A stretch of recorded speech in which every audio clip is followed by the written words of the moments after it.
Innal hamdalillah huwallazi amarna bis-shalah wa huwallazi amarna bi-ita'iz zakat faman adahuma falahu sa'adah fid dunya wal akhirah wa amma man qawada falahu syaqawah fid dunya wal akhirah.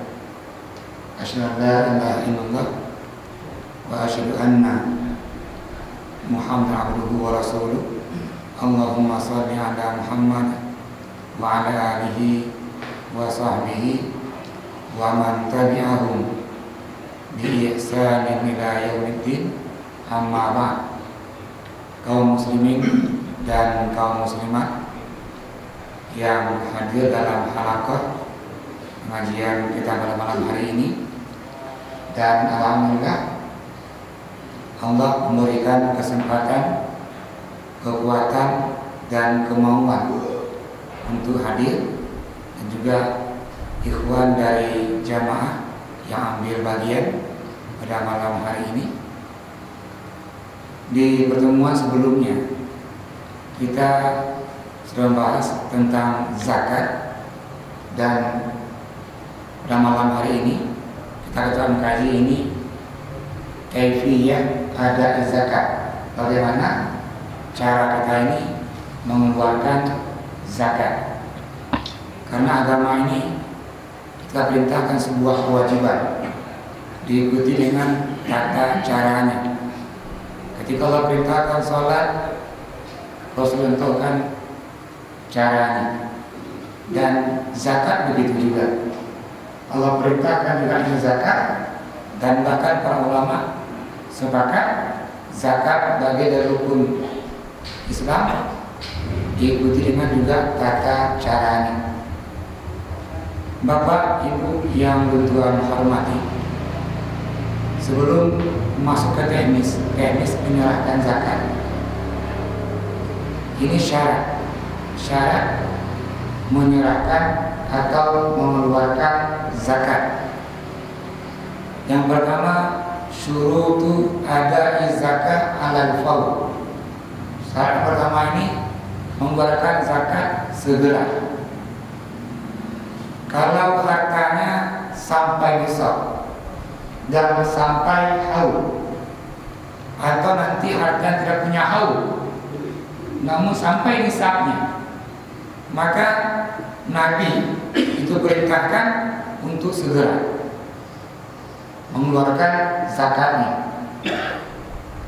Kalau seandainya ada orang sampai nisabnya, dia gugur sejenak dan dia sakit dan belum meninggal dunia, kewajiban zakatnya tidak gugur dengan dia meninggal dunianya. Ini dikhawatirkan ketika orang mengakhirkan zakatnya tadi, dia meninggal sebelum menunaikan zakatnya. Namun bagi orang yang sengaja menunda zakatnya yang sudah sampai haul dan nisabnya, dan bahkan penundaan tadi membuat dia lupa, maka semua ulama sepakat dia asim, berdosa. Maka sampai zakatnya, sampai nisabnya, maka segera untuk keluarga. Syarat yang kedua adalah adanya senif atau adanya orang yang menerima zakatnya. Siapa senif dari sebelumnya, itu Allah langsung menetapkan senif-senif atau orang-orang yang berhak menerima zakat. Dalam kitab 4 mazhab punya Wahbah Zuhaili halaman 783 dikatakan bahwa menyerahkan zakat selain 8 itu, semua harus sepakat la yajuzu ikhraju zakat atau masarifu zakat min ghairi al-asnaf as-samaniyah. Enggak boleh mengeluarkan zakat atau menyerahkan zakatnya kepada di luar senif yang 8 itu. Yang ketiga, ini syaratnya adalah orang yang mengeluarkan zakat tadi boleh menyerahkan langsung ke mustahik atau ke asnaf 8, atau boleh juga dia menyerahkan ini ke amil zakat yang ditunjuk oleh pemerintah atau oleh daerah atau sebuah desa. Oh, di kampung ialah penduduk ini ilmu masjid dan BKM misalnya, untuk menerima zakat ini boleh. Artinya juga muzaki yang kena zakat menyerahkan zakatnya ke amil atau ke senit yang 8. Kalau begitu, secara hukum orang yang kena zakat langsung diserahkan ke senit itu boleh. Orang yang kena zakat menyerahkan dia ke amil itu boleh. Hadis dari Anas bin Malik menceritakan bahwa jaa rajulun min Tamim. Kata Anas, ada seorang pemuda datang dari Tamim. Dan orang ini bertanya ke Rasulullah, "Ya Rasulullah, iza adaitu zakati ila rasuli." Kalau seandainya zakat saya serahkan ke utusan ya Rasulullah. Adaitu au abariu ana minallahi wa rasuli. Apakah saya selesai kewajiban mengeluarkan zakat yang Allah wajibkan, Rasulullah wajibkan? Rasul menjawab, "Nah, iya. Kalau engkau menyerahkan zakatmu ke amil atau utusanku ke Rasulullah, maka kamu sudah lepas dari kewajiban berzakat dari Allah dan Rasulnya, pada ta'ajul, Allah berikan pahala. Kalau seandainya amilnya tadi nggak menyerahkan ke yang berhak menerimanya, maka dosanya di sini paling ismu ala man badala, dosanya ditanggung oleh orang atau amil yang salah tadi menyerahkan zakatnya. Artinya rakyat atau masyarakat menyerahkan zakatnya ke amil, yang pertama lepas tanggung jawabnya, yang kedua Allah berikan pahala-pahalanya. Nah, kalau seamil menyerahkan tadi zakat yang bukan pada hak yang menerima, misal diserahkan ini ke orang kafir, diserahkan ke orang yang kaya, diserahkan ini ke orang yang dia fasik dan berbuat maksiat, dengan zakat tadi membantu maksiatnya, maka dosanya ditanggung oleh amil. Ini hadis dari Anas bin Malik, rawahu Bukhari dan Muslim dengan sanad sahih. Bapak, Ibu yang belum tua hormati, seterusnya teknis mengeluarkan zakat. Rasul mencontohkan ketika mengeluarkan zakat berniat. Namun kita ini diperintahkan berniat. Ini ditutup dengan hadis induk, innamal a'malu binniyat. Boleh imri'in manawa. Kalau begitu semua zakat, termasuk zakat fitrah nanti, itu kita keluarkan diawali dengan niat. Semua kita membahas niat, nggak perlu menyebutkan jumlah harta yang dizakatkan. Artinya, misal zakat fitrah, sekian kilo, nggak perlu. Cukup mengatakan ini zakat yang Allah wajibkan. Untuk bedakan antara itu zakat dengan sedekah yang lainnya. Jadi kalau kita contohkan niat zakatnya haza fardu zakat, ini fardu zakat, dan semua mazhab menempatkan bahwa niat tidak dilafadzkan. Yang biasa Imam Syafi'i selalu menempatkan ini, kalau niat ini qasdul amali muqtanan bil fi'li, niat diikuti dengan berdekatan dengan amalnya. Ketika orang mau sholat, maka niatnya dia dekat dengan takbirnya. Kata Syafi'i. Dalam zakat, Syafi'i bolehkan juga niatnya walaupun bukan bayarnya. Dalam mazhab Hanafi, ketika orang dari rumah dia bawa zakatnya menyerahkan ke amil, bermakna dia sudah berniat. Namun untuk menguatkan, kita boleh ambil waktu yang dekat dengan waktu mengeluarkan zakatnya. Namun zakat tadi nggak perlu menyebutkan berapa jumlahnya, cukup mengatakan bahwa ini zakat harta lu. Ini pada zakat harta yang Allah wajib. Cukup. Ini di niatnya. Seterusnya, yang kedua adalah memilih harta yang untuk serahkan ke zakat. Pilihlah dia harta yang terbaik. Kalau kami berartinya pakai ciredak, nggak dimaksud kami yang bueng. Kalau itu kami. Atau ya yang kita pilih yang paling tenaga, langkawannya itu tidak dianjurkan, tidak dibolehkan. Ambillah dia zakat yang terbaik. Kalau dia padi, ambil padi yang terbaik. Kalau dia mau hewan, ambil hewan terbaik.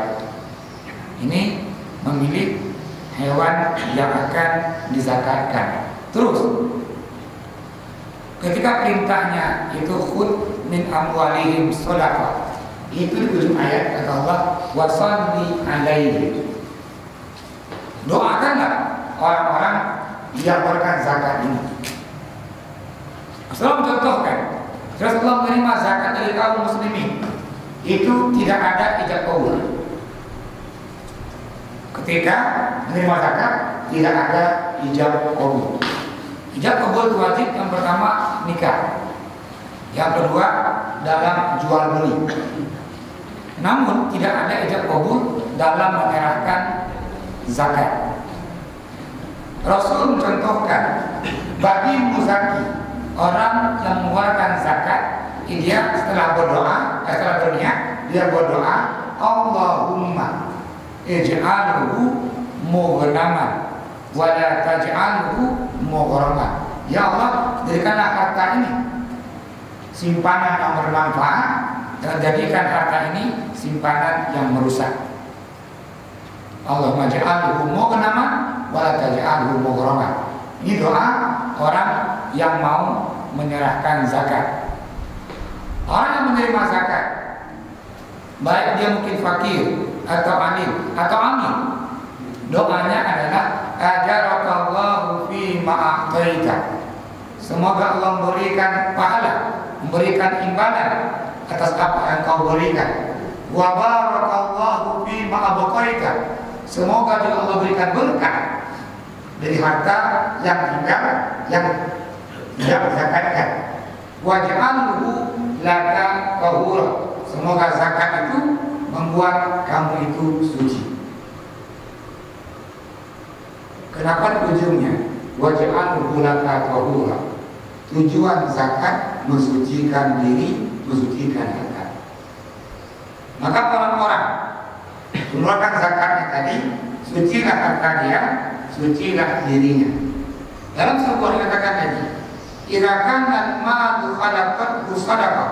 Sebuah harta, kumpulan harta ini bercampur dengan zakat, artinya tidak dikeluarkan. Di ujung hadis Rasul mengancam, fa'ahlakat, zakat yang tidak berkah tadi akan merusak atas semuanya. Ketika orang punya lembu cukup besar, cukup haul, zakat dan keluarkan, tunggulah. Kalau nggak sakit lembunya, tabrak lembu. Karena zakat nggak dikeluarkan itu merusak harta lainnya. Ini hadis menyampaikan. Rawahu Ahmad dan Abu Dawud sanad sahih juga. Di harta yang kena zakat nggak dikeluarkan, campur dia ini zakat dengan harta tadi ini, maka di hadis wa'ah zakat, maka hartanya akan rusak, hartanya akan binasa.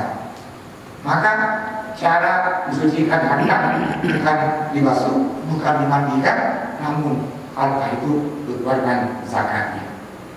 Sama, ya orang-orang ini suci dari berzina, nggak cukup dengan membasuh, memandikan, dia mesti dirajam. Ini mensucikan orang-orang berzina. Maka tadi ini setiap kita punya dosa ada cara mensucikannya ya. Sampai bertobat tadi. Nah, harta kita ini, diri kita ini sucikanlah dengan zakat. Maka kalau dia zakat fitrah, itu bunyi hadisnya Rasulullah mewajibkan zakat fitrah alal abdi wal huri, baik yang merdeka maupun dia yang hamba sahaya, ala zakari wal unsa, laki-laki maupun perempuan, wal kabir wal shagir, yang rayu yang muda, semua ada. Semua. Nah, tujuannya tu'matan lil fuqara'i wal masakin wa tu'ratan lis-sha'il. Tujuan zakat fitrah itu dua aja. Yang pertama tadi menyempurnakan puasa, yang berpuasa, dan juga yang kedua adalah membantu yang fakir dan yang miskin. Ini zakat fitrah yang kita amalkan nanti di bulan Ramadan. Maka Nabi mencontohkan tadi yang membayar zakat setelah berniat baca doa, Allahumma ja'alhu mughnaman wa la taj'alhu mughraman.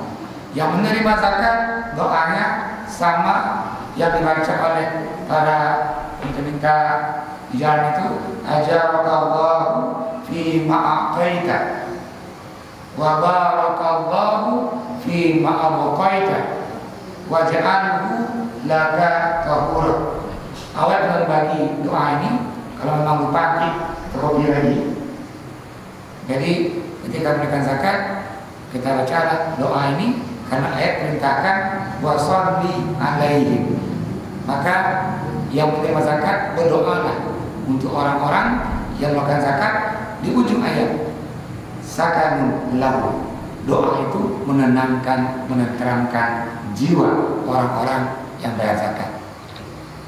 Maka orang yang melakukan zakatnya hatinya tenang, bawaannya tenang, nggak susah. Tengoklah orang-orang yang kena zakat, yang wajib zakat namun tidak membayar zakat, sengsara, gelisah, udin anak nyaman,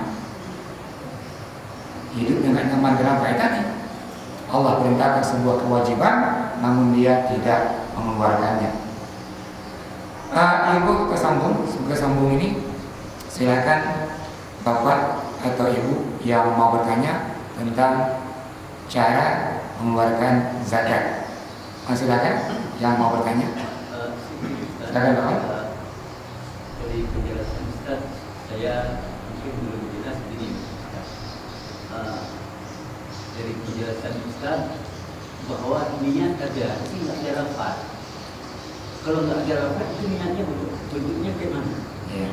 Walaupun niat, mungkin nak bersedekah itu berbeda juga itu. Ya. Kemudian ijab kabul. Ya. Kalau kami sini tidak melakukan ijab kabul.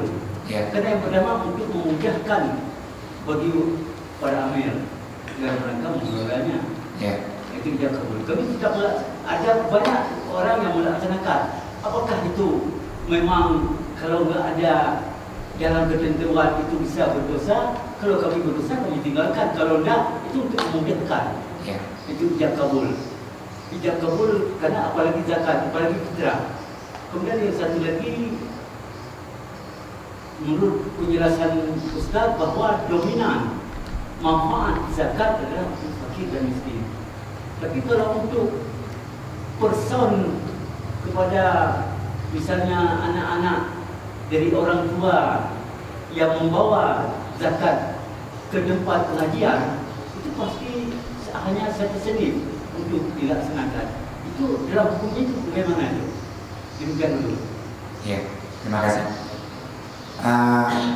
Yang pertama ini niat dalam berzakat. Niat ini pekerjaan qalbu, pekerjaan dia hati. Kalau hati yang bekerja, maka dia nggak nampak. Semua ulama atau bahasanya dia jamahir ulama. Kalau jumhur kan jamah. Ini jamah ini jamahir ulama. Di jumhurani kalau ada orang sananya jamahir. Maka jamaahir ulama disepakati bahwa niat itu dia dalam hati. Imam Malik mensunnahkan malahan niat tidak dilafadzkan. Tujuan Imam Malik, kenapa sunnah niat nggak dilafadzkan? Supaya syaitan nggak tahu. Kalau tahu syaitannya kita ini, maka dia akan terus mengganggu.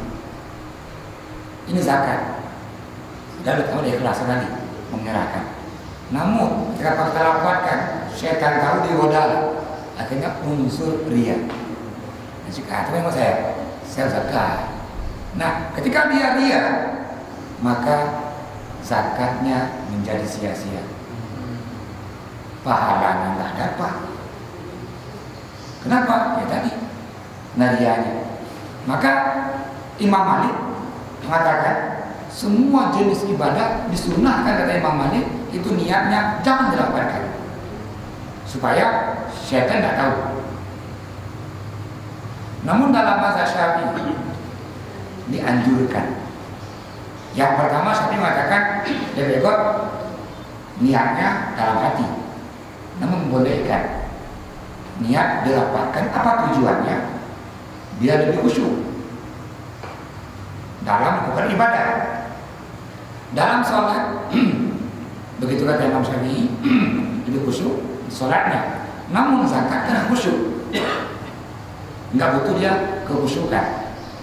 Kalau sebenarnya dia, karena bunyi ayat qad aflaha al-mu'minun, nah di ujungnya dikatakan bahwa alladzina hum fi sholatihim khashi'un, yang khusyuk dalam sholatnya. Namun dalam zakat tadi Imam Syafi'i mengatakan juga bahwa lebih baik tidak dilafadzkan dalam zakat.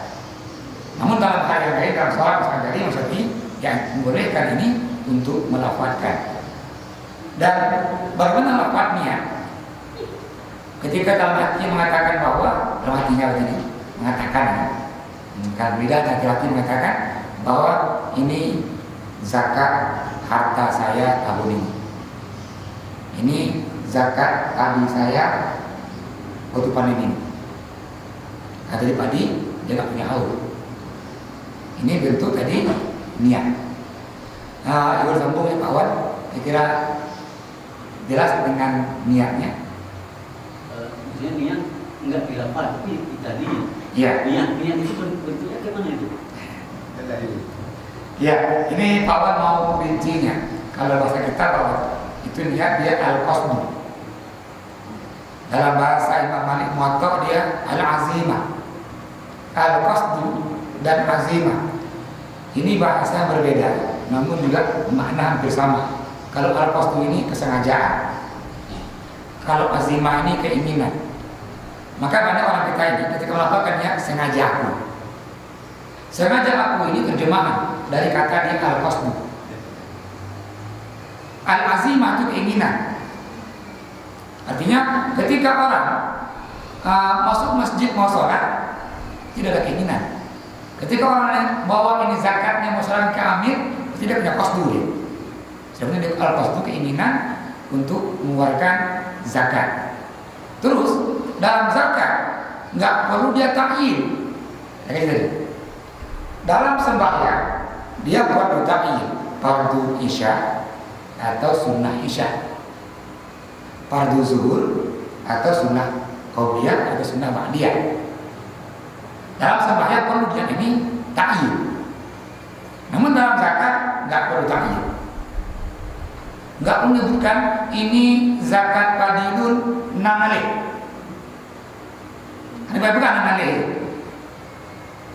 Cukup kalau katakan bahwa ini zakat tanaman 30. Namun dilafadzkan dalam hatinya. Jadi kalau kajiannya dia ada al-qasdu, ada dia at-ta'yin. Kalau mau dari sembahyangnya ini, semua mazhab dan semua ulama mengatakan bahwa niat itu bukan bagian dari sholat. Kalau begitu, jangan sampai niatnya nanti dalam sholat. Allahu Akbar runyah. Makna dia muqtarin dalam kita Syafi'iyah, baik kita fatul mu'in maupun kita i'anah maupun kita mughni muhtaj maupun kita tadi al-iqna' dan bisuja, semua Syafi'iyah semua ini itu mengatakan bahwa qasdul amali muqtarinun bil fi'li, adanya keinginan bekerja beribadah dan dia dekat-dekat dengan ibadah itu. Makna dia muqtarin, dia corona, artinya dia berkawan. Menyomong, kalau kawan itu dekat dia. Contoh, lillahi ta'ala Allahu Akbar, kedekat. Nyok kajian kawan dan tasmaya bagaimana dengan kawan. Ketika Imam Syafi'i takbir ala mazhab Syafi'i itu, dia angkat tangan sampai ke bawahnya Allahu Akbar. Berhenti, tangannya di bahu, bat. Nah, kapan dia niatnya? Sebelum Allahu Akbar.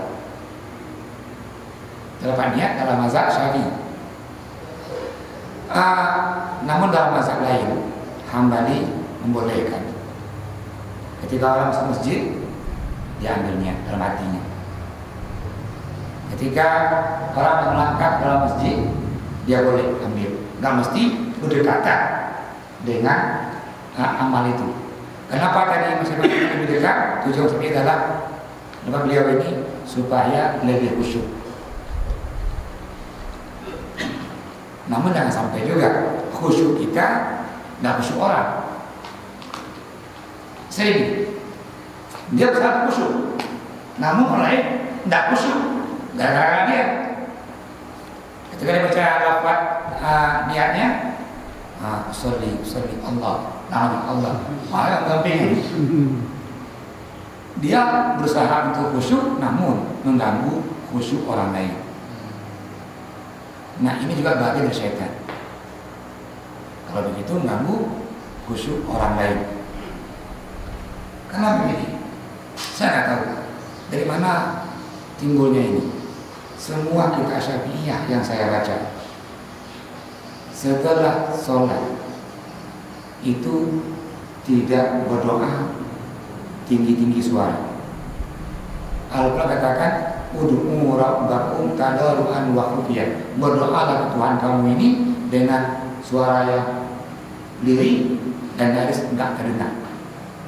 Dalam kitab Al-Qur'an buka halaman 127 baris keempat, bahkan katanya dia sunnah zikrun wa du'aun sirran akibar. Ini macam kita disunatkan zikir berdoa sir lirih setelah sembahyang.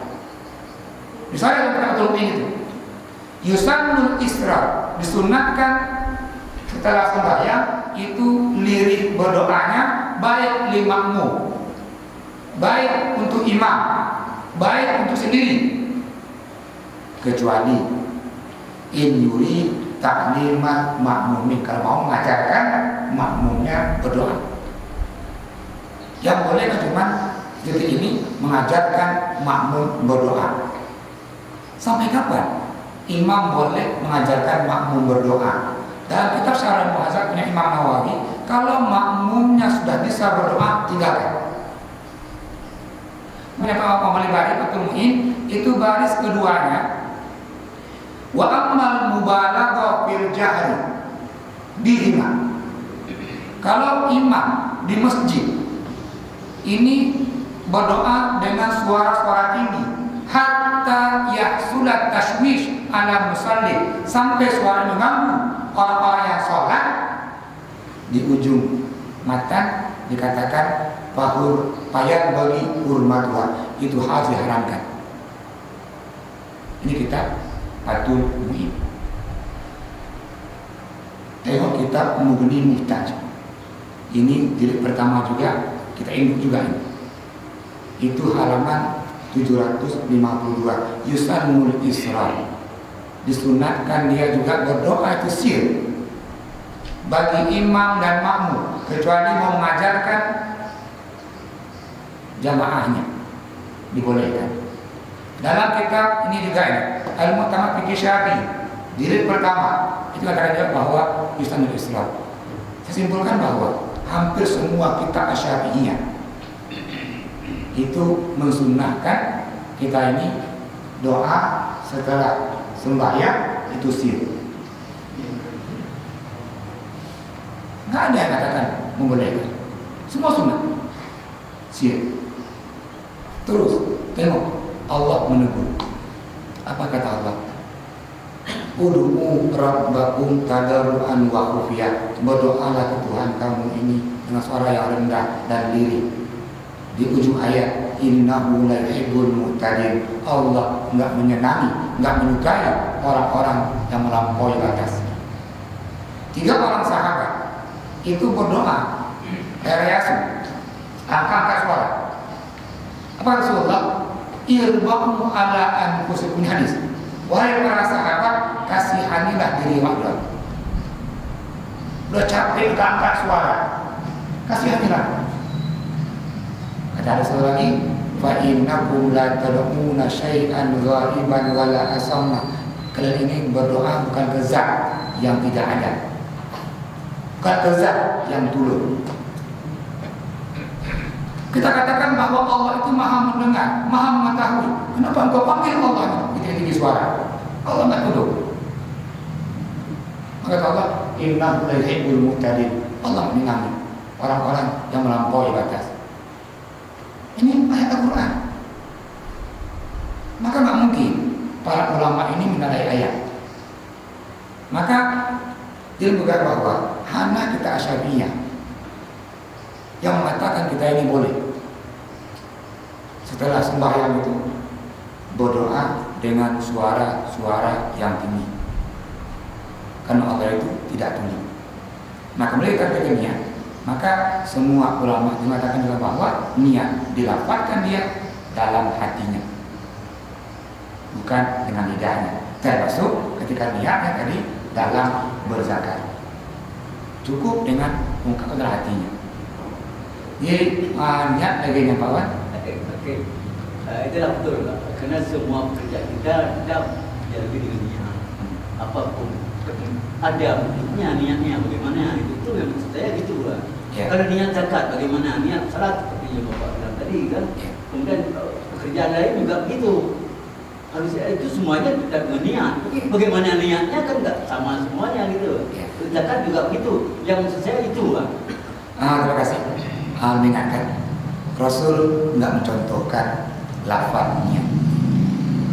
Tidak ada hadis yang menjelaskan kalau sembahyang mesti usolli atau nawaitu.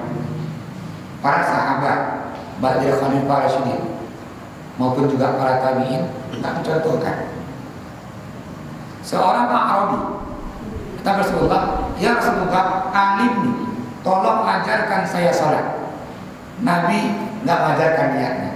Rasulullah, idza kunta ila salati, kalau engkau mau salat, fa'asbigil wudu'a, sempurnakan wudunya, wastaqbil qiblat, menghadap kiblat, wakabbirlah, takbir, Allahu Akbar. Artinya Nabi tidak mengajarkan lafaz niatnya.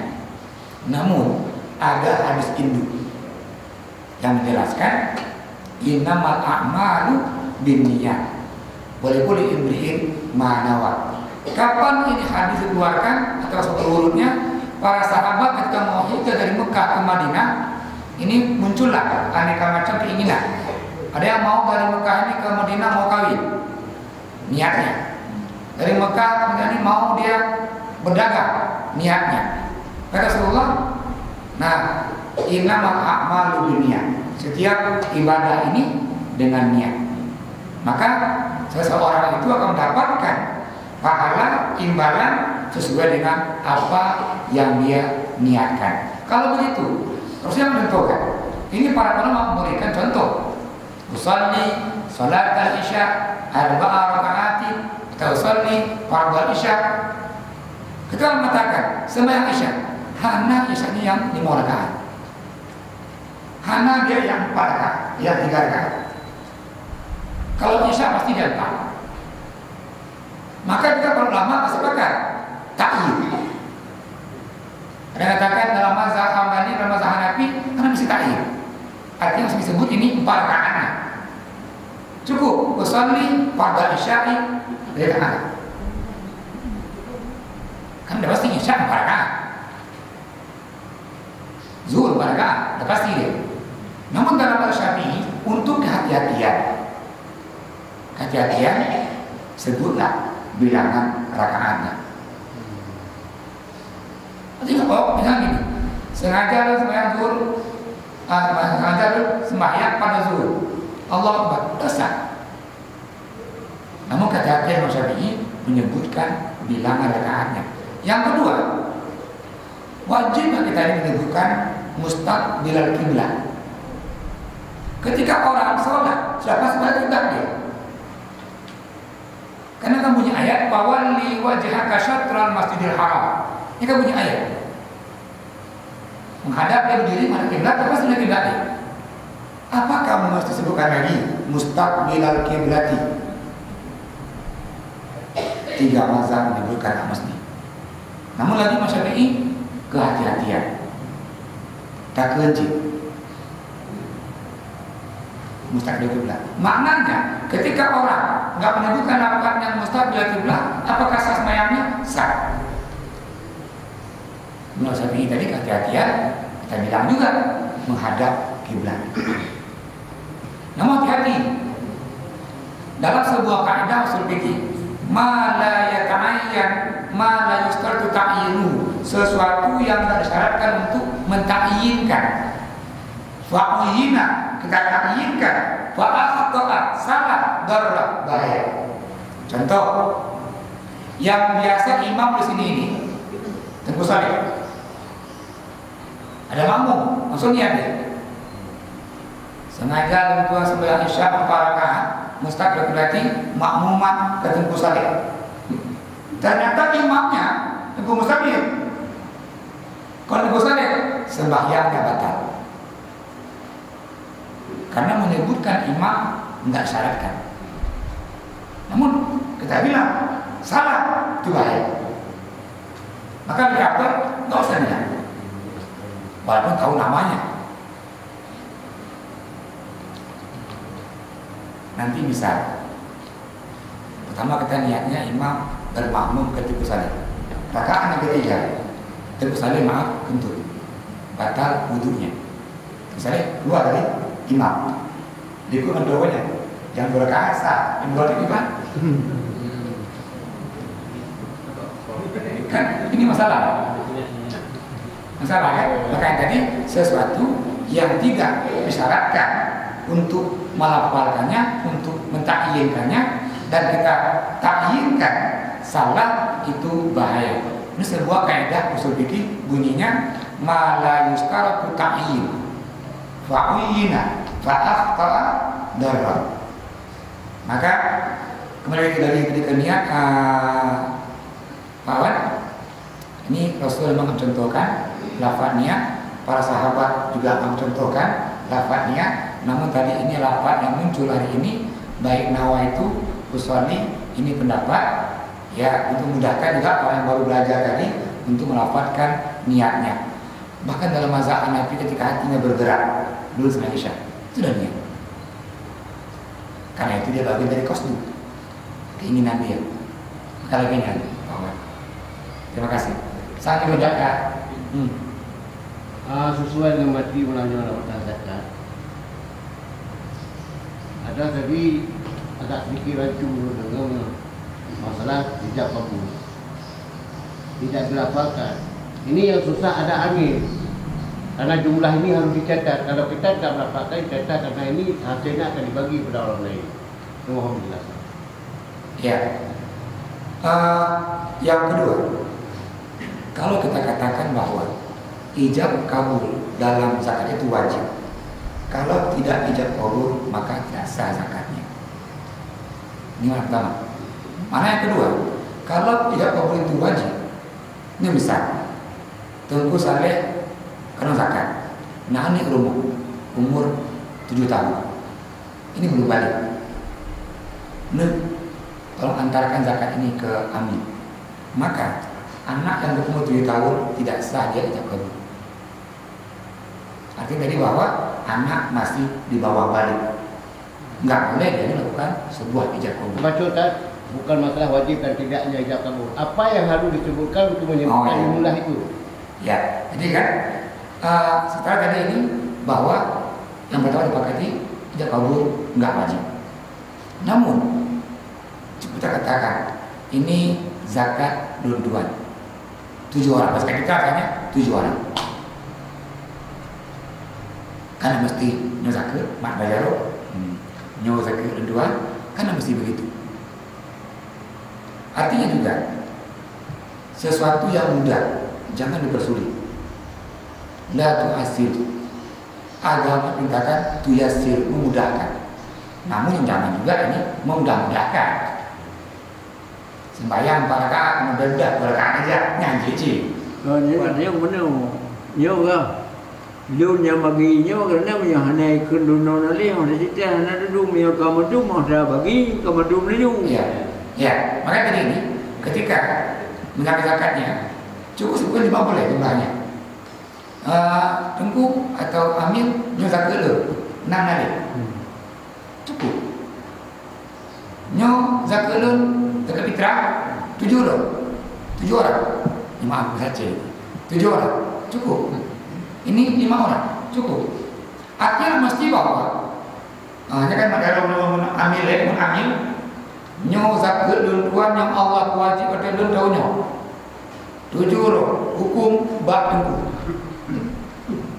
Kayak ini lapangnya. Nah kalau ini menurut lapangnya, ketika tengkunya tadi nggak menyerahkan sekolah lain, kan sah.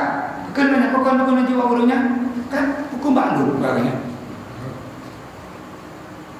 Artinya tadi juga lapan menyerahkan tadi ini nggak mesti tadi seperti itu. Namun cukup nyampaikan tadi, nyo zakat lentuan 6 kali, nyo zakat fitrah lun 5 orang.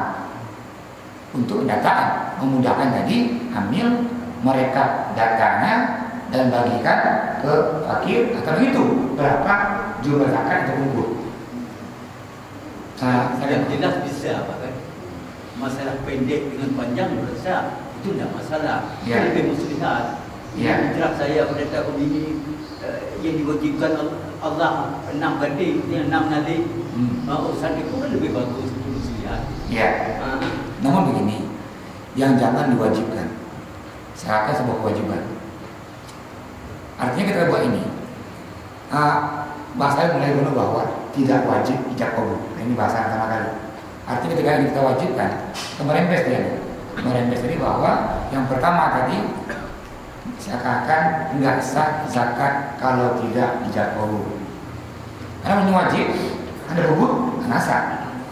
Yang kedua, kalau kita wajibkan ini tadi ijab kabul, maka anak yang dibawa balik dia nggak boleh menyerahkan zakat. Sementara anak boleh mengatakan dia zakatnya mewakili berinci kauzu. Baik, kamu kau mana dah? Yo dah ker, lun dah ker. Han ni kau padi dah ker. Lun tunyo kaduham wajib nang katin hukum nenggu. Yang mana dah? Tujuh. Ya. Itu mendaratnya gitu. Mendaratnya. Ya. Begini Kak. Jelas kan? Baca kabul kan? Jelas. Jelas. Benua kedua Pak Wan apa dari ini? Cuba menyong yang hidup ke pendidikan bahan kuno kita dari kamu kita nah di mana-mana nah anak yang kemudian kita menyong yang pertama fitrah. Kan dia gejak juga Ada punya ibu dan yang dikumpul kan luar sana bosnya kenan kenan punya yang kenan yang mungkin punya keberani dia kan kalau kumpul sih memang betul lagi ada bukan benar. Ada jauh kedengku. Anak lama je. Ini senitnya diserahkan ke Tengku.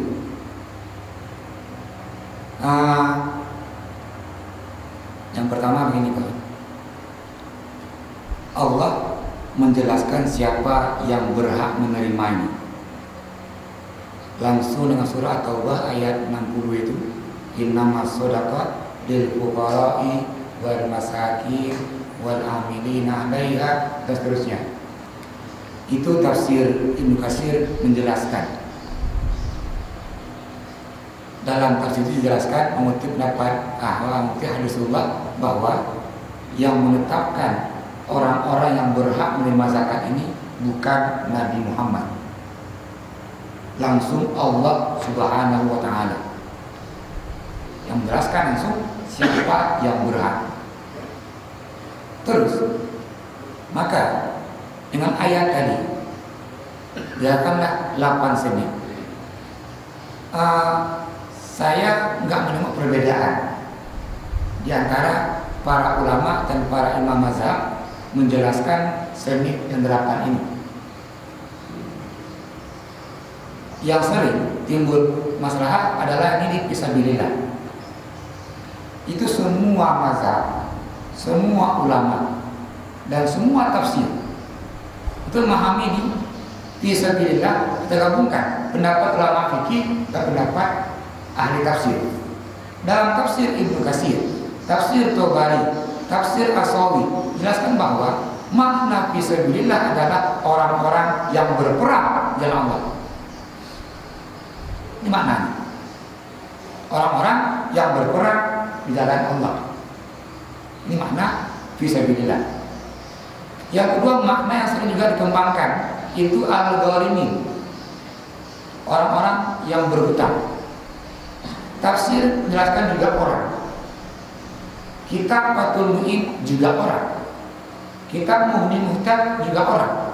Artinya bukan barang, bukan bangunan.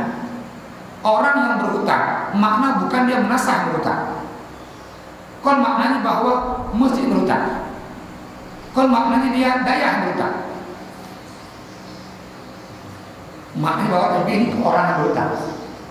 Terus juga jelaskan bagaimana orang berhutang itu. Yang pertama berhutang dia memenuhi kebutuhan pokoknya.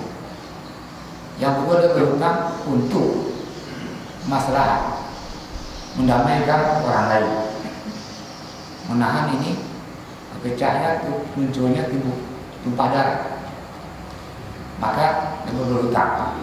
Namun ketika orang berhutang atau keborosan, artinya dia buat rumah hutang bebek tidak masuk, makna dia gharim.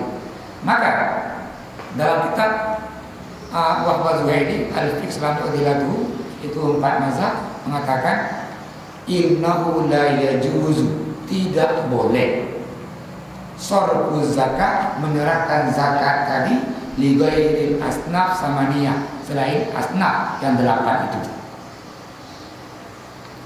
Ada pendapat dalam kitab Syarah Muhadzab punya Imam Nawawi,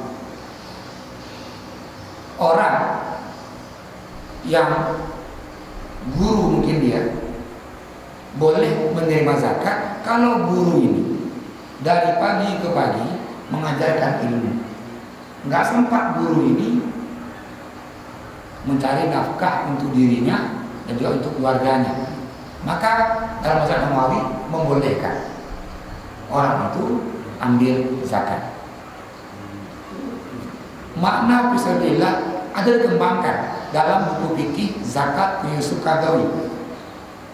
Ini ulama kata boleh, itu boleh zakat itu dalam sini fisabilillah orang-orang yang mendirikan dia surat kabar atau media TV mungkin, namun elektronik dan cetak ini berjihad dalam Allah, menyampaikan agama Allah ini. Dan boleh dalam pendapat Yusuf Qaradawi dalam fikih zakat. Maka lebih tepat untuk hal ini kita ambillah sedekah yang umum. Nah ini kan nggak terkunci dengan ini, nggak terkunci dengan zakat tadi. Ada sedekah orang ini, sedekah orang ini. Awal saya pernah mengamalkan, pernah merasakan nikmatnya sedekah tadi. Saya kebetulan dulu kita kecil, orang tua saya ini memang nggak berkecukupan. Dan bahkan saya punya sekolahnya itu atas bantuan orang kampung. Per kakak itu ketika saya sekolah di Jawa Timur itu 6 tahun, sumbangan dari per kakak 2.000. Saya tiap bulan di kantor Jawa Timur itu dapat 50.000 dari sumbangan orang sekampung. 45.000 sebagai SPP, 5.000 saya tebelan jajan. Tambah saya 6 tahun, itu berkat sumbangan orang sekampung. Nggak tahu, orang tua saya ini nggak mampu. Nah makanya tadi, bagi orang-orang itu ilmu, yang pertama sebelumnya, barang siapa ini kan hadis, man kharaja fi talabil ilmi fahuwa fi sabilillah hatta yarji'a. Barang siapa untuk ilmu maka dia sama dengan orang yang berjihad dengan Allah. Samanya itu adalah pahalanya. Artinya pahala yang Allah berikan untuk orang-orang untuk ilmu ini sama dengan pahala orang-orang yang syahid. Ketika untuk ilmu dan meninggal dunia, syahid. Namun bukan makna hadis ini fisabilillahnya sama dengan makna ayat At-Taubah yang ke-60 itu. Maka untuk ya hal seperti ini, alangkah baiknya kita kampung Pak kecil atau nanti ya ibu-ibu kita tuhaku kita lain terus sumbangan untuk ini, lembaga ini, sumbangan untuk anak ini, itu lebih tepat. Cuma kita ambil dari seni zakat. Saya mohon maaf, saya selalu menemukan kalau minta kawan, ada nggak pendapat begitu yang membolehkan? Untuk apa ini? Juru pegang mana? Nah, yang pendapat yang membolehkan. Atau zakat itu kena. Kalau minta, saya menemukan. Ya, temukan cuma dari pendapat Imam Nawawi dalam Syarah Muhadzab. Yang lain saya nggak menemukan. Jadi mohon maaf kawan untuk hal ini. Yang pertama ayat menyampaikan demikian, terus kitab-kitab yang saya baca, apakah boleh untuk lembaga tadi atau tadi bunuh? Saya nggak menemukan jawaban yang boleh kan. Maka Sigurdur, saya mohon maaf, saya menemukan jawaban. Termasuk kitab Fathul Mu'in, nggak boleh kan? Jadi kemana mudah? Lucu. Sehingga kita katakan nggak boleh, dan katakan tak boleh. Dia lagi apa? Silakan yang lain yang mau bertanya. Silakan. Kami ini bingung juga, kadang campur-campur bahasanya kan. Ya. Kelimanya kami itu belajar juga nih. Dari Ustaz tadi bilang ijab kabul untuk zakat, contoh macam mana Ustaz untuk supaya lapaskan itu ijab kabul macam mana, melapaskan yang satu zakat itu macam mana? Ya. Yang pertama memang nggak mesti ijab kabul. Artinya ijab kabul nggak wajib. Diserahkan kan pakai ijab kabul juga. Hah? Diserahkan zakat kan pakai lapas juga kan? Cukup menyebutkan berapa jumlahnya. Maka selama ini Pak, selama ini yang berkembang di masyarakat itu adalah menyerahkan zakatnya dengan ijab kabul. Namun tidak ada nas. Tidak ada yang mengatakan kita harus ijab kabul. Maka untuk memudahkan amil yang menerima ini, menerima harta kita berapa jumlahnya, cukup menyebutkan tadi berapa jumlah harta zakat yang kita serahkan. Ini zakat padi saya misalnya 20 kilo. Walaupun kita mengatakan tadi nggak mesti menyebutkan jumlahnya. Cuma tujuan ini memudahkan amil itu mencatat begitu. Atau zakat fitrah, ini zakat fitrah saya sekeluarga 5 orang. Sekeluarga 5 orang ini tujuan tadi memudahkan amil untuk mereka atau menghitung berapa zakat yang terkumpul. Namun apakah mesti ijab kabul seperti ya menikah ini? Tidak. Contohnya gimana Ustaz? Nah contohnya, ini saya zakat fitrah nih contohnya. Ini Tengku zakat fitrah saya untuk 5 orang. Terus berapa Ustaz? 5 orang. 5 orang. Udah selesai. Selesai kan? Ini zakat saya 3 orang. 3 orang. Nanti tadi niat zakatnya nggak mesti dilapatkan di depan amil. Niat zakatnya nggak mesti dibaca dilapatkan ini di depan amil. yang disebut cukup dengan jumlah berapa diserahkan. Apa tujuannya? Memudahkan dari amil untuk mereka dan mendata dan menghitungnya. Gitu Pak. Kalau kebiasaan di Medan bagaimana? Karena di Medan dia bilang juga semua. Nominalnya pun Enggak. Ya. Nominal duitnya. Saya jaga sudut juga lah kan dia bertanya. Ya betul. Banyak apa luraikan ini. Jadi kalau dilihat kita pakai dulu apa ya Pak? Diserahkan zakat kami ini jumlah sekian ini untuk anak ini, nama anak ini, nama istri ini. Ya itu sudah. Oh iya. Bolehkah nanti Pak Kakak lah Pak? Pak Kakak. Pak Kakak. Dicatat anaknya, apanya gitu catat gitu. Iya. Iya. Mungkin jadi zakat pendataan. Nah, Ini si belum zakat. Silakan Pak. Ini kenapa timbul permasalahan ini? Kita lihat daripada fungsi amilnya apa? Atau menjemput zakat atau dia menunggu zakat? Ya. Sehingga timbul hijab kabul. Tapi kalau udah menjemput mana hijab kabulnya? Kan ini berarti amil ini menunggu. Tukang amil itu menjemput zakat bukan menunggu zakat. Ini coba duduk bawah di sini. Timbul hijab kabul karena ini amil menunggu. Kalau amil menjemput tidak ada hijab kabul. Ya, terima kasih. Memang tugas amil dia bukan hanya menunggu. Dalam ayat At-Taubah surat At-Taubah ayat 60 itu, wal 'amilina 'alaiha, makna 'alaiha itu adalah orang-orang yang waktunya dihabiskan untuk bekerja zakat ini. Kalau begitu dia mencatat, dia menjaga harta zakat, dia menyerahkan harta zakat ke yang berhak. Dia menjemput juga zakat. Dan bahkan Mu'az bin Jabal di Rasulullah itu malahan mendatangi orang-orang yang kena zakat dan tidak bayar zakat. Mu'az datang mendatangi, kamu zakat bayar. Artinya bahwa menagih orang yang kena zakat namun tidak mau bayar zakat. Ini yang antara tugas amil. Maka karena cukup berat tugas amil ini, maka Al-Quran memberikan kelebihan nahak satu sini ke amil tadi. Karena itu berat jadi menjemput, mengumpulkan, menjaga, sempat hilang harta zakat itu, amil ini bertanggung jawab. Misal terkumpul ini zakat 1000 kg beras. Amil pergi ke rumah berpulang makan. Balik ke masjid, berasnya hilang. Maka amil tanggung jawab 1000 kg beras. Makanya amil punya sengit dia. Tapi bekerja. Nah mungkin saja tadi munculnya ada ijab kabul karena mungkin ya menunggu orang mengantarkan. Dan bahkan nih Pak, di beberapa daerah ada dia nanti ada hak umum.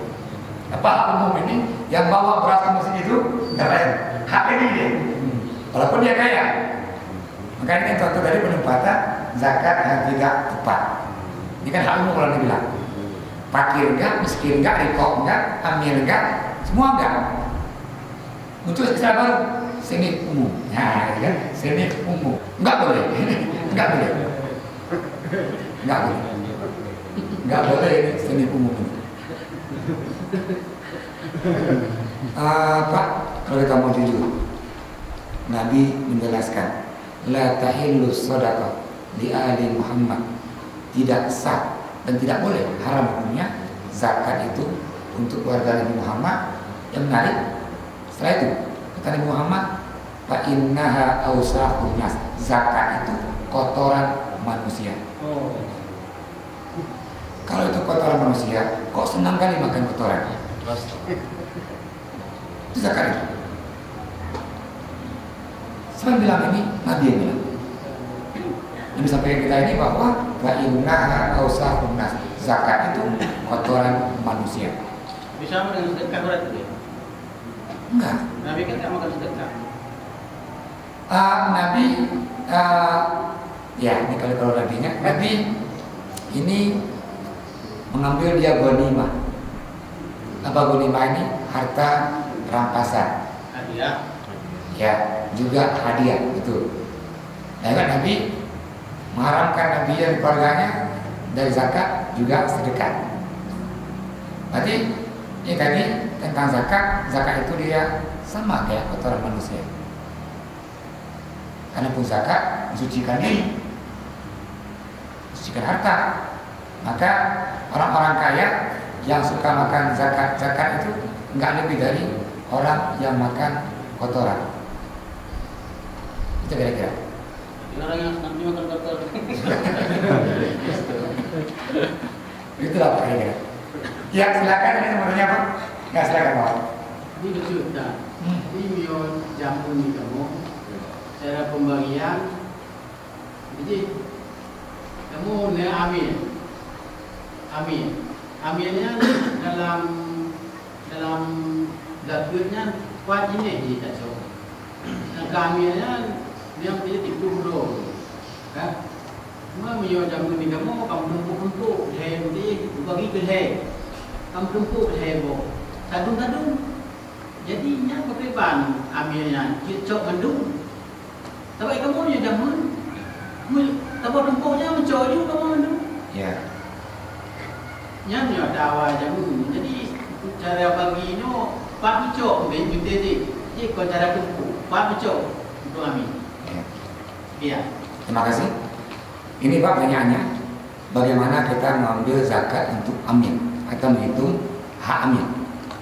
Ini pertanyaan dari Mawan Rusan yang biasa berlangsung di tempat kami, kata Mawan, kata kami bersih Mawan, kata kami ialah, kata kami Pak, kami lah. Nah, gitu kan? Itu bahwa di kampung itu ada 3 seni, mungkin fakir, miskin, dan amil. Dalam 8 seni tadi tinggallah 3 seni. Apakah zakat yang terkumpul itu semuanya dibagi 3? Ini juga gampang hitung.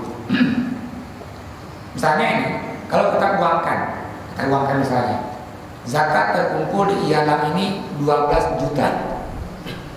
Misalnya, kalau kita bagi rata 3, 4 juta untuk fakir, 4 juta untuk miskin, 4 juta untuk amil. Ini kalau bagi rata. Tadi fakir ada 50 orang, 4 juta bagi 50. Kalau 4 bagi 100 berarti berapa terus? Nah, berarti kalau mereka bagi 50 orang 250. Hah? Berita bagi 50. 80. Ini kalau tadi kita ambil ini 4 juta, fakir 50-an. Maka per fakir itu dapat dia 8.000. 50.000. Miskin ada 20 orang. Zakat yang terkumpul juga 4 juta. 4 bagi 20, maka per miskin 200. Amil 4 juta juga, jumlah 10 orang. Aku jadi amil. Oh, ada jadi amil. Apakah begini bagi zakat? Maka kita akan menjelaskan. Itu amil dia ujurah misal, upah kerja harian. Maka zakat yang terkumpul, keluarkan dulu hak amil. Cara menghitungnya, di Ialah misalnya sehari orang kerja ke sawah itu berapa? 80.000 sehari dia kerja sawah 80.000. Untuk zakat ini dia bekerja ini 4 hari. Maka hak amil adalah 4 kali 80.000. Maka jumlahnya 320.000. Ini cara menghitungnya. Kalau seandainya yang tumpuk-tumpuk tadi boleh Sama tadi amil ini dengan haknya fakir dengan miskin boleh dari hari ke hari sampai tahun itu amil hana bulain regulain dia hanya zakat kerjaan. Jadi dia mengumpulkan zakat dari ke hari ini sama tahun. Hana bulain ini, hana bulain kerjaan ini, ini kerjaan. Dia boleh mendapatkan sama dengan fakir dengan miskin. Namun kalau jujur juga dalam setahun kita panen 2 kali. Zakat fitrah sekali. Ramadan. Aku mau kita hari ini di kampung kita ini nggak ada orang dari hari ke hari kerjanya ambil terusnya ambil terus apa itu ambil nggak ada. Maka lebih berapa kali tadi pekerja.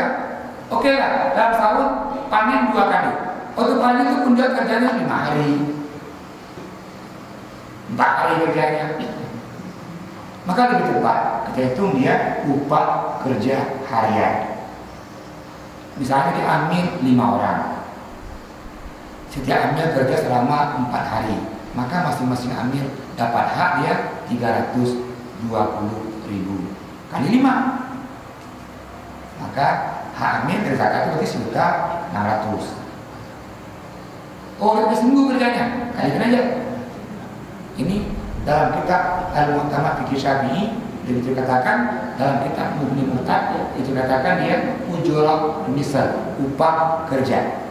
Bahkan dalam masa Hambali kalau seandainya ambil itu digaji melalui pemerintah dia nggak berhak mendapat habis ini dari zakat. Artinya ada lagi hak di zakat. Contoh ini pegawai Baitul Mal misalnya, dia nggak zakat lagi karena dia digaji oleh pemerintah. Maka ini teknik bahwa nggak sama dia jatahnya antara fakir dan miskin. Semua kita menjelaskan berapa hak fakir, berapa hak miskin. Kata kita liyasudda hajatihi, memenuhi kebutuhannya.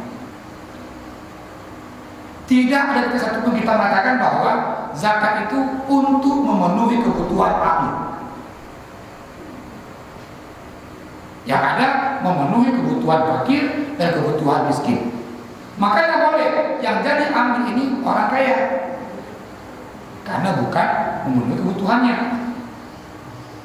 Karena orang semakin kaya semakin banyak kebutuhannya. Dan bikin bahwa kebutuhan fakir dengan maka enggak, justru malahan semakin kaya orang itu semakin banyak kebutuhannya. Maka tidak kita katakan bahwa zakat itu untuk memenuhi kebutuhan orang kaya. Yang ada kita memenuhi kebutuhan si fakir, memenuhi kebutuhan si miskin. Oleh karena itu, sama berarti adil nggak berarti harus sama. Adil nggak berarti harus sama. Kebutuhan fakir, kebutuhan miskin nggak sama. Si fakir lebih butuh ketimbang si miskin. Itu boleh. Si fakir ini mendapatkan lebih dari si miskin. Karena kita Al-Mu'tamad Syafi'i atau Fathul Mu'in menggambarkan beda antara orang fakir dan orang miskin. Kalau fakir itu dia punya 10 kebutuhan yang mampu dia penuhi 3. Yang miskin 10 kebutuhan mampu dia penuhi 6. Artinya si miskin 2 lebih ego ketimbang si fakir. Maka lebih tepat nanti yang tadi ambil hitunglah zakatnya dibagikan itu per jiwa. Rumah sebulan, rumah A misalnya dia 3 jiwa. Dan ambil nih per jiwa dapat 2 nalik misalnya. Di rumah sekolah itu ada 3 orang, berarti 2 nalik kali 3 nalik. Oh rumah sekolah 5 orang. Per orang 2 nalik tadi. Berarti itu 5 kali 2 10 nalik. Oh rumah si A, C ini zero cuma 1 orang cuma. Berarti 2 nalik aja sih. Ini tadi adil enggak mesti sama. Karena tujuan kita untuk memenuhi kebutuhan fakir, memenuhi kebutuhan miskin. Maka lebih tepat tadi teknisnya. terhitung dia perjuangan. Ini mohon maaf, waktunya sudah lewat. Namun kayaknya belum sempurna kita zakat ini. Kayaknya ada yang kurang. Belum tuntas. Ada yang perlu disampaikan. Apa kalau begitu ini? Ustaz, saya mau nanya nih Ustaz. Silakan. Ada orang memberi sedekah, tapi disuruh uang ini dipergunakan untuk naik umroh. Tetapi yang menerima ini gunakan tidak untuk umroh. Itu gimana Ustaz? Iya. Oh ini sedekah bersyarat. Iya kan? Ini namanya sedekah yang bersyarat. Nah ada gini, apakah sedekah boleh bersyarat? Ini tapi tanya dulu. Nanti ke syarat ini. Yang ditebakkannya berarti apakah sedekah bersyarat? Iya. Mungkin dia tepat. Apakah sedekah itu dia bersyarat? Misalnya ketika Hele, buat dekah umrah pun ya. Yang memberi ini, kau ini uang diberikan untuk berangkat Ya umrah. umroh. Umrah. Tapi yang menerima ini tergunakan untuk yang lain. ya. Lari dari yang mana? Tapi yang tepat ya, yang tepat sedekah tidak bersyarat. Yang tepat, sedekah tidak bersyarat. Karena kan Allah memberikan pahala berlipat ganda ini bagi orang yang memberikan sedekah tadi. Terus dalam Al-Quran Allah katakan juga, janganlah ikuti sedekah kamu itu dengan bil manni wal azza. Apa manni tadi ini dengan azza ini artinya kita sedekah menyakiti. Ini orang yang perlu dia makan, yang perlu dia baju, yang perlu dia rumah. Kita bagi umrah. Ini misalkan ke umrah, ke rumah apa? Nggak boleh. Untuk makan nggak boleh. Nah, kan? Ya, tampil Pak, sedekah. Dia belum makan perlu dia. Dia belum perlunya. Maka tadinya apa yang harus sedekah ini dan memahami kondisi yang dibutuhkan ini. Maka lebih tepat. Tengok, banyak itu hadis mengatakan sebaik-baiknya sedekah adalah air. Kenapa air? Maka di Arab itu kebutuhan yang sangat butuh adalah air. Kalau begitu berikanlah sedekah sesuai kebutuhan yang menerimanya. Yang dia perlu tadi makan, kita kasih sedekah yang murah. Padahal tidak Pak sedekahnya Pak, dia mau. Mana perlu makan dulu dia makan. Namun ada orang ini dia makannya cukup, rumahnya layak, pakaiannya layak. Namun yang penting umrah, nanti boleh. Nih sedekahkan untuk umrah. Saya yakin orang ini kan senang hati terimanya. Hanya mulai perlu menerima apa? Ustaz, dia cukup gitu. Tapi memang dipergunakannya buat rumah, buat cukup. Iya. Berarti yang menerima itu gimana? Enggak masalahnya. Yang nggak amanah itu. Nggak amanah. Iya. Nanti sebagai juga ini.